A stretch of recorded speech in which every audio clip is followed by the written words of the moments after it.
சென்னை அண்ணா அறிவாலயத்தில் திமுக காங்கிரஸ் தொகுதி பங்கீடு பேச்சுவார்த்தை நடைபெற இருக்கிறது. இது குறித்த கூடுதல் தகவல்களை நமது செய்தியாளர் ரமேஷிடம் கேட்டு பெறலாம்.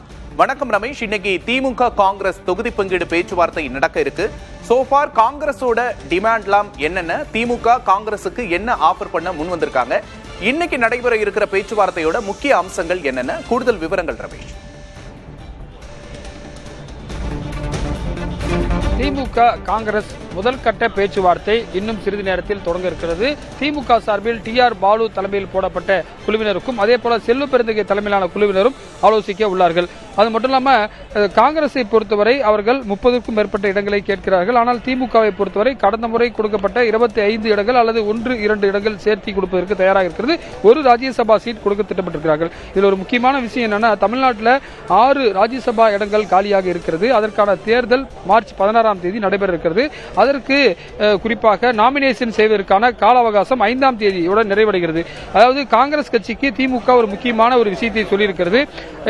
இன்னும் 2 தினங்களில் நீங்கள் முடிவு எடுக்க வேண்டும். அதாவது ஒரு ராஜ்யசபா சீட் மற்றும் 27 இடங்களுக்கு ஒப்புக்கொண்டால் நீங்கள் கூட்டணியில் தொடரலாம். ஏனென்று சொன்னால் ராஜ்யசபா கேண்டிடேட்டை திமுக சார்பில் அறிவிக்க வேண்டிய ஒரு நிலை இருக்கிறது. எனவே காங்கிரஸ் கட்சிக்கு ஒரு இடம் கொடுக்க நாங்கள் தயாராக இருக்கிறோம் என்று சொல்கிறார். ஆனால் காங்கிரஸ் கட்சியை பொறுத்தவரை 2 ராஜ்யசபா இடங்களையும் 30 இடங்களையும் கேட்கிறார்கள், எம்எல்ஏக்களும் கேட்கிறார்கள். எனவே இன்றைக்கு நடைபெற முதற்கட்ட பேச்சுவார்த்தையில் கூடுதல் தகவல்கள் நமக்கு தெரியவரும். மற்றொரு புறம் திமுக சார்பில் இந்த விருப்ப மனு அனைத்து தொகுதிகளிலும் பெறுவதற்காக கட்சி தொண்டர்கள் குவிந்த வண்ணம் இருக்கிறார்கள்.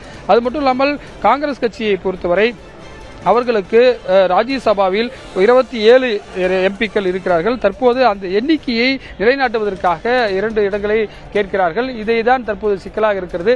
ஒரு காலத்தில் காங்கிரஸ் கட்சி அதிக அளவிலான எண்ணிக்கையில் தமிழ்நாட்டில் போட்டியிட்டது. 1991 60 எம்எல்ஏக்களை பெற்ற காங்கிரஸ் கட்சி தற்போது கடந்த தேர்தலில் 25 இடங்களை பெற்று 18 இடங்களில் வெற்றி பெற்றது.